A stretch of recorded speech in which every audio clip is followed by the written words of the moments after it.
எல்லாருக்கும் வணக்கம். இன்றைக்கி நம்ம தளபதி தவைக்க தலைவர் விஜய் அவர்களுக்கு பிறந்தநாள். பிறந்தநாள் நல்வாழ்த்துக்கள் சார். நீங்கள் வாழ்க்கையில் நலமும் வளமும் பெற்று உங்கள் வாழ்க்கை மிக சிறப்பாக அமையும் அப்படிங்கிறத உங்கள் ரசிகரோட, உங்கள் தொண்டரோட ஒரு சாமானியனாக நானும் வாழ்த்துறேன். உண்மையிலேயே ரொம்ப சந்தோஷமான நாள் இன்றைக்கி. ரொம்ப சந்தோஷமாக இருக்குது. இன்றைக்கி முருக பக்தர் மாநாடுகள் வேறு. முருகோட ஆசி உங்களுக்கு கண்டிப்பாக கிடைக்கும். நான் அதை ரொம்ப எதிர்பார்க்குறேன். நீங்கள் பெரிய அளவுக்கு வரணும், வருவீங்க.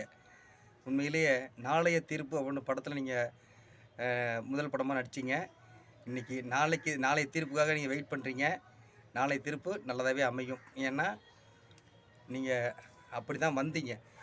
ஓப்பனிங்கில் கொஞ்சம் ஸ்ட்ரகிள் உங்கள்கிட்ட இருந்தது உண்மை. அந்த ஸ்ட்ரகிள் தான் இப்போவும் எலெக்ஷன்லேயும் இந்த தருணத்துலேயும் நடந்துக்கிட்டு இருக்கு.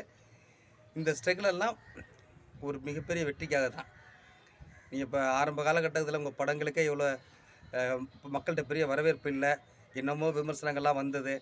அப்போ தான் நம்ம எஸ்சிஎஸ்சி அவர்கள் எப்படியாவது வெளியே எடுத்துகிட்டு வரணும் உங்களை அப்படின்னு சொல்லி கேப்டன்கிட்ட கேட்டு, கேப்டன் என்னுடைய தம்பிங்க நான் வர்றேங்க அப்படின்னு சொல்லி செந்தூர பாண்டிங்கிற படத்தை ஆரம்பித்து அதில் ஒரு டைலாக் கூட கேப்டன் சொல்லுவார், விஜய் ஜெயிச்சுட்டு வா அப்படிம்பாரு. நீங்கள் சொல்லுவீங்க, நான் செந்தூர பாண்டி தம்பின்னு ஜெயிச்சுட்டு தானே வருவேன் அப்படின்னு சொல்லுவீங்க. அதெல்லாம் நினச்சி பார்க்கும்போது பெருமையாக இருக்குது. அன்னைக்கு ஆரம்பித்த விஜய் சாரோட ஆட்டம், எப்பூவே உனக்காகவா இருக்கட்டும், காதலுக்கு மரியாதையாக இருக்கட்டும், திருமலையாக இருக்கட்டும், எத்தனை படங்கள், திருப்பாச்சி, எல்லா படங்களும் அடித்து தூள்படுத்திட்டு நீங்கள் மிகப்பெரிய ஒரு இடத்துல நீங்கள் இருக்கீங்க. தமிழகத்தின் மிகப்பெரிய உச்ச நடிகராக நீங்கள் இருக்கிறீங்க.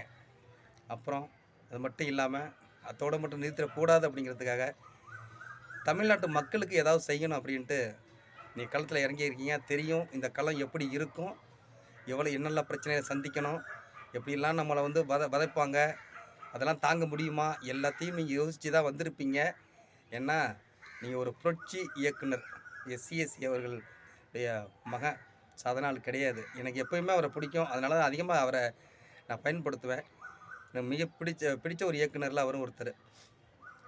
அவருடைய அந்த பக்கம் உங்கள்கிட்ட இருக்கும். ஏன்னா நீங்கள் எல்லாத்தையும் தாங்குகிற சக்தி உள்ளவர் தான். ஏன்னா தொண்டர்கள் பட, உங்கள் ரசிகர்கள் பட உங்களுக்கு நிறையவே இருக்குது. சாமானிய மக்களும் உங்களை எதிர்பார்க்குறாங்க. அதுதான் உண்மையாக இருக்குது.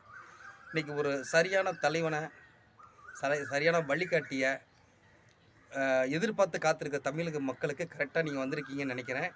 இதை சரியாக அவங்களும் பயன்படுத்திக்கணும், நீங்களும் பயன்படுத்திக்கணும். ஒரு சரியான ஒரு இடத்துக்கு நீங்கள் வரணும். அதற்கு மக்கள் எல்லாம் சரியாக இருக்கிறாங்க அப்படின்னு தான் நினைக்கிறேன். இன்றைக்கி கூட உங்களுக்கு பேனர் வைக்கிறதுலேருந்து, மக்களுக்கு நல்ல உதவிகள் செய்கிறதுலேருந்து பல இன்னல்கள் ஏற்பட்டதாக இன்றைக்கி செய்திகள்லாம் வந்துகிட்ருக்கு. புஷி ஆனந்த் கூட அதை பற்றி பேசியிருந்தார். திமுககாரங்க எங்களை செயல்பட விட மாட்டேங்கிறாங்க, நலத்திட்டவங்க உதவிகள் செய்ய விட மாட்டேங்கிறாங்க அப்படின்னு சொல்லி ரொம்ப வேதனையாக வெளிப்படுத்தியிருந்தார். இதெல்லாம் நடக்கும். ஆரம்பத்தில் வர்றவங்க அத்தனை பேருக்கும் இதெல்லாம் நடந்திருக்கு. இதையெல்லாம் தாங்கி தான் நம்ம அரசியல் களத்தில் நிற்கணும், சாதிக்கணும். இது உங்களுக்கு சொல்லித்தர வேண்டிய அவசியம் இல்லை, இதுக்கு எல்லாமே தெரியும். இந்த அருமையான மகிழ்ச்சிகரமான ஒரு நாளில் நீங்கள் உங்களுடைய வெற்றியை பதிவு செய்யக்கூடிய ஒரு அரிய இடத்துல பக்கத்தில் நீங்கள் வந்துட்டீங்க. அரியணை ஏறக்கூடிய இடத்துக்கு வந்துட்டீங்க. இன்றைய பிறந்தநாள் அடுத்த பிறந்தநாளுக்கு நீங்கள் அரியணை ஏறும் நாளாக இருக்கும். அதை அப்படித்தான் தொண்டர்களும் மக்களும் எதிர்பார்க்குறாங்க. விஜய் ரசிகர்கள் அத்தனை பேருமே எதிர்பார்க்குறாங்க. இதெல்லாம் நடக்கும்.